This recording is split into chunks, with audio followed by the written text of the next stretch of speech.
Welcome. In this quick tutorial we are going to show you how to turn off post views on TikTok.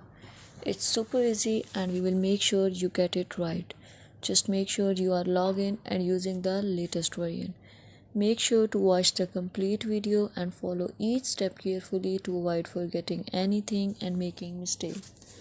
Now come to know how to turn off post views on TikTok. Click on the TikTok app. The app will appear in front of you. Now click on Profile. This type of screen will appear. Click on the three lines which appear at the right top corner. Click on Settings and Privacy. Now click on the Privacy. Scroll this page and you can see option Post Views.